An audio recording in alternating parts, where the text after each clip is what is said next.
I welcome you to the class of econometric methods. I am Dr. Muhammad Imdadul Haq, an associate professor at the Department of Economics, Aligarh Muslim University. The discussion in today's lecture would be on specification error. We had earlier a discussion on multicollinearity, and so it was a serious issue wherein um, estimation results it got all topsy-turvy. So as a solution to that multicollinearity problem, we had one option that we can delete or add a variable. So model builders tend to omit variables from certain function in order to avoid the consequences of multicollinearity, for rendering the model identified, for simplification, because of all the factors that determine the phenomenon being studied. This procedure introduces a particular type of problem which we call it as specification error. Since the omission of variables will affect the values of the parameters of the remaining variables. Say by omitting or say by adding variables, one may avoid the problem of multicollinearity or the consequences of under identification. But one is bound to have another issue, that is specification error in the parameters. Now, which source of error is more problematic, the one arising from multicollinearity or because of misspecification? That's a separate debate. But when you remove an important variable from the model, or you may in other case add an non-important variable in through the model, this will give you an error which is called as specification error in econometrics. So we have two types. One is we include an irrelevant variable in the model, that will also lead to an error, and the other one is exclude a relevant variable from the model, that can also lead to error. Say an example could be, there could be specification error is which commit while specifying the model, and it can be of several types. Say the form of the model. Suppose the actual model is quadratic, meaning thereby the actual model, and obviously for price it should be, for a price this relationship is like this.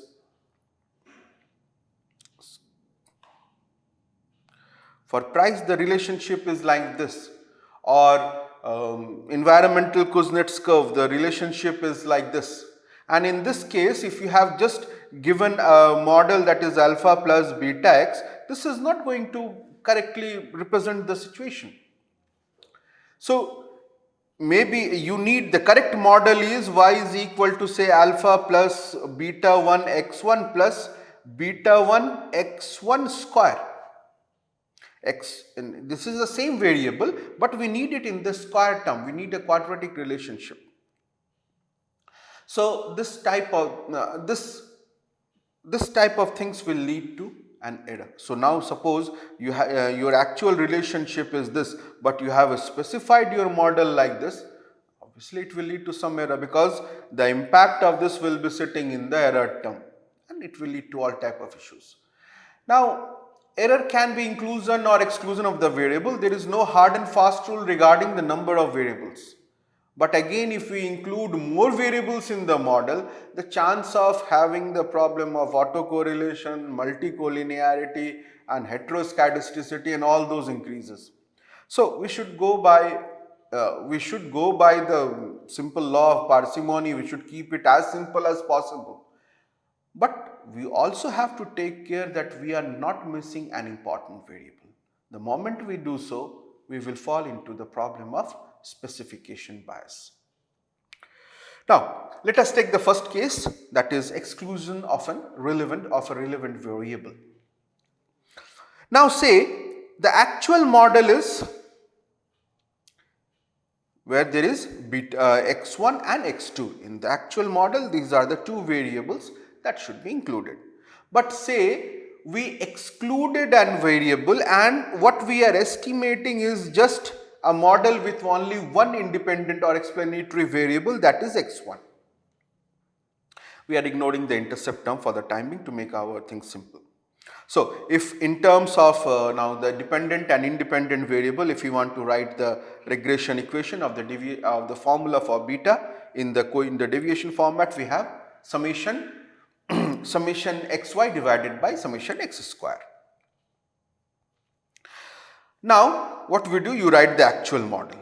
So, what we say, our actual model is where we have the two explanatory variables beta 1 and beta 2, we write it like this.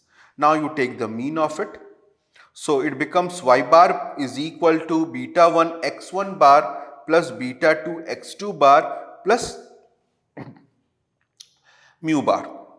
Now, this becomes your equation 2 and this is your equation 1. So, what we are doing? We are doing yt minus y bar. This is nothing but your small y.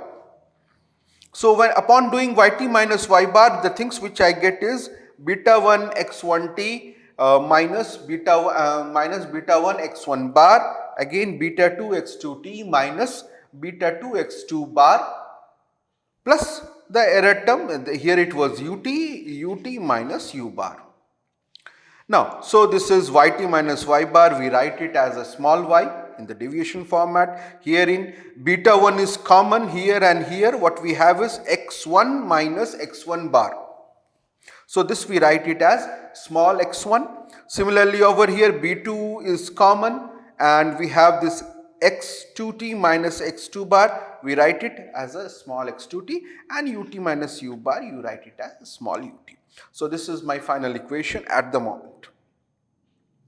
Now, we multiply all of them by summation xi, summation xi, summation xi, summation xi, summation xi. You are multiplying all of them by summation xi.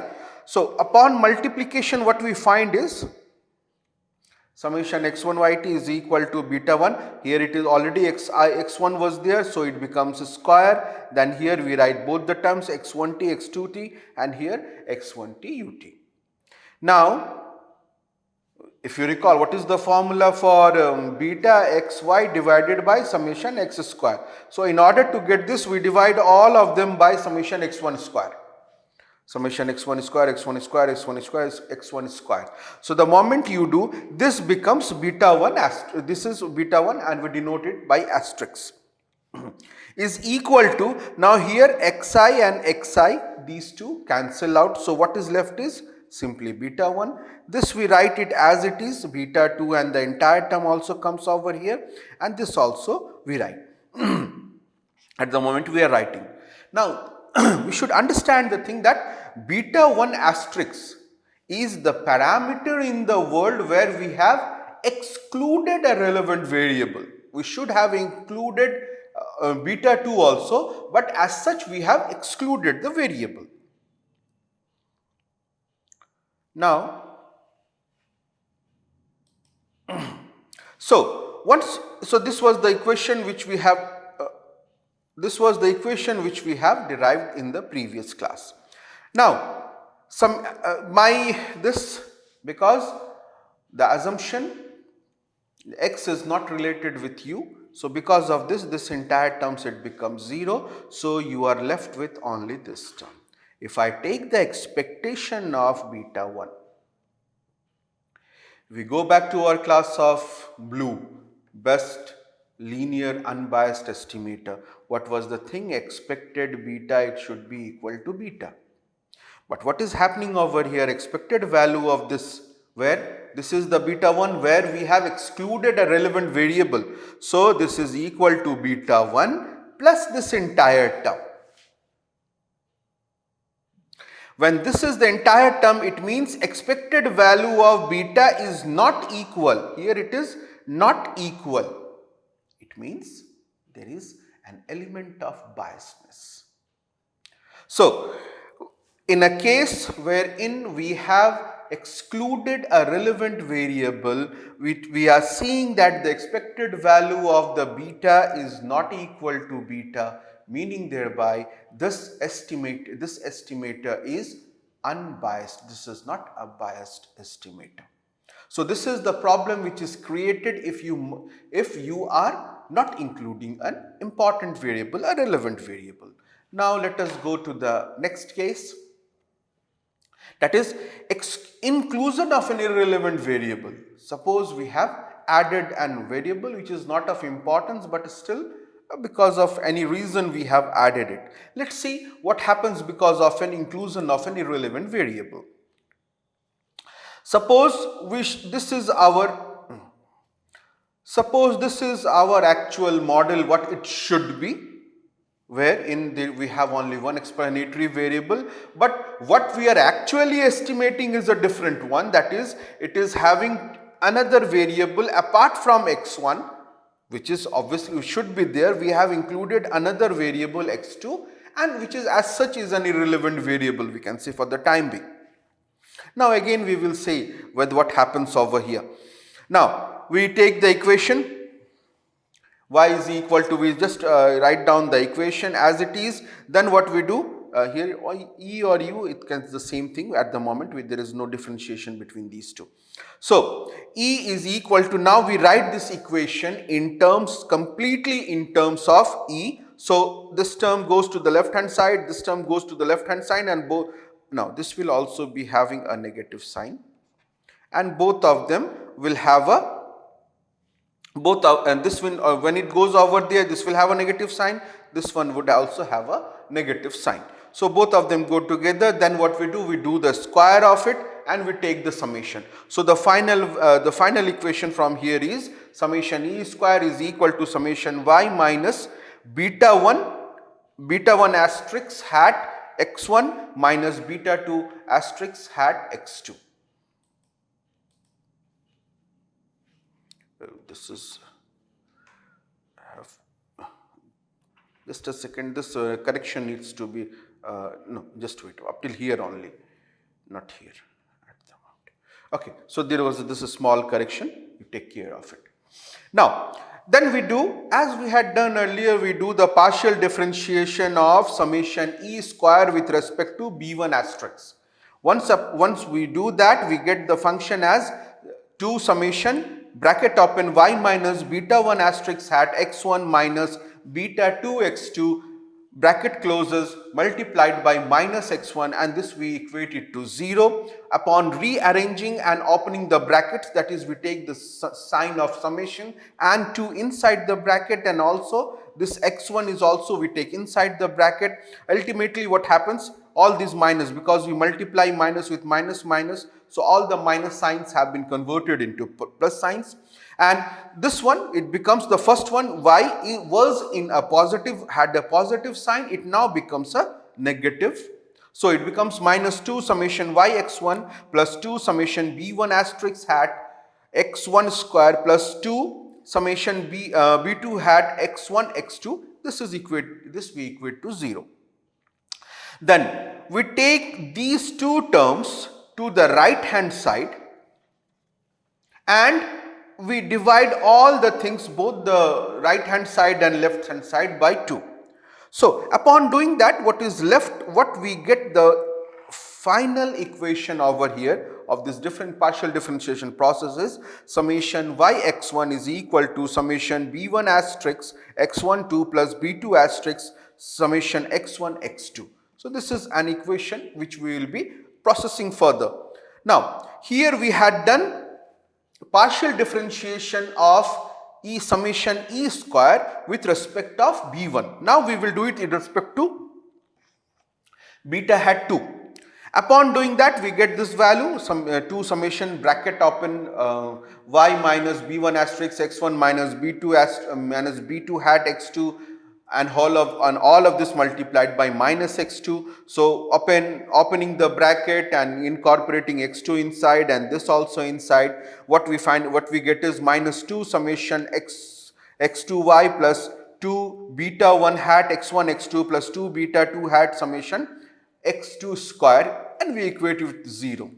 Take these two terms to the right hand side and then divide all the numbers, in the entire equation, both the right hand side and the left hand side, by 2. So what we finally get is summation x2y is equal to summation is equal to beta 1 asterisk x1 x2 plus summation x2 square. This is my the next second equation which we will be needing further.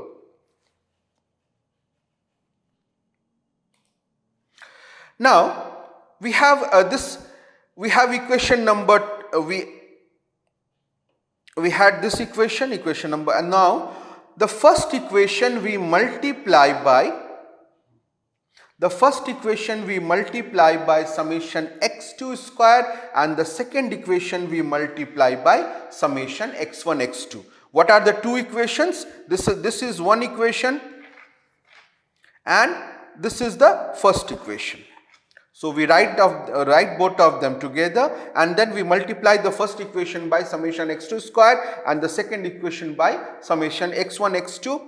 Upon multiplying, this is the term which we are getting, summation x1y summation x2 square is equal to beta 1 hat asterisk summation x1 square summation x2 square plus beta 2 hat summation x1 x2 summation x2 square. This becomes my equation number 5. And equation number 6, we have summation x2y summation x1 x2 is equal to beta 1 asterisk hat summation x1 x2 whole square plus beta 2 summation x2 square summation x1 x2, and this becomes my sixth equation.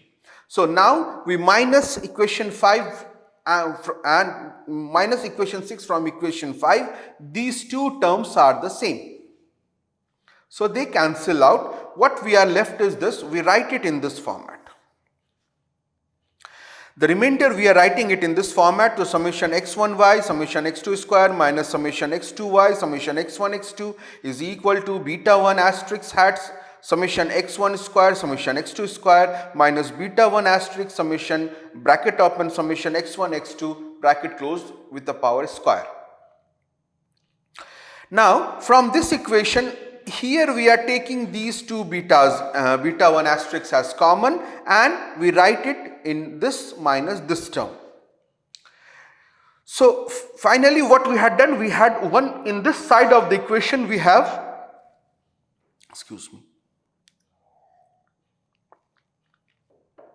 in the right hand side of the equation we have beta 1 asterisk. Now we write the entire equation in terms of beta. It means we take whatever is the left to the denominator, and this term is there in the numerator. So beta 1 asterisk is equal to summation x1y summation x2 square minus summation x2y summation x1 x2 divided by summation x1 square summation x2 square minus summation x1 x2 the whole square. This is the formula for beta in case where we have incorporate an additional irrelevant variable. Now see, if in the correct model, if there was no irrelevant variable added into the model, this would have been my beta with only one x1, one explanatory variable, and the y is the dependent variable. We are not using, since we are not using the intercept, we are not just writing it in terms of, we are not writing it in the form of the deviation format.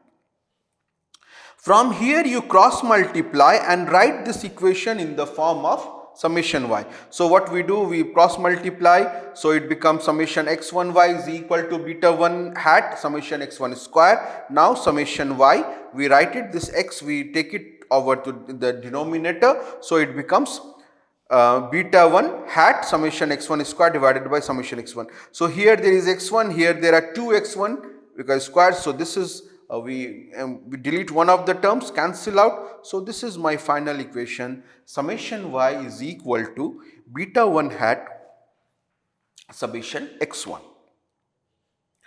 So we remember this.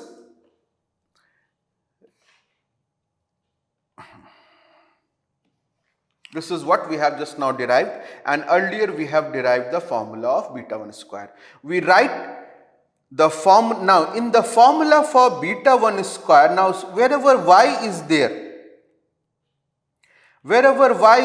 like we incorporate it here, these two places we incorporate the value of summation y. So now we write this equation, that is the equation, the formula for beta 1 hat asterisk, we write it by incorporating the value of delta y is equal to b1 hat summation xi in. So here it is written, it is incorporated here, it is incorporated here.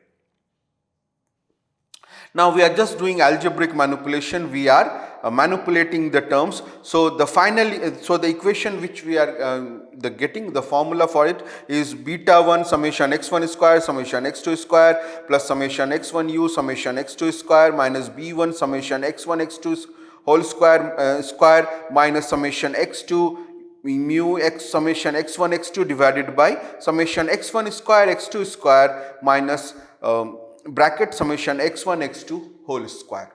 So what we have done in the formula for beta 1, we have just incorporated these this term summation y. Again, for what we will find, if we just if we have a look from here, this term and a term above it becomes same. What we are doing, we are just breaking it into two terms. We are taking the positive things on one side and we are breaking it into two terms.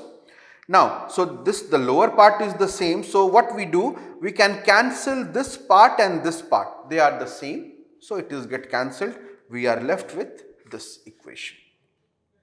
So, but in this equation, if you see there, what is saying x1u, and one of the assumptions of classical linear regression model says that the variable x, that is the independent variable x, will not have any relationship with the error. Summation expected value of x is equal to 0.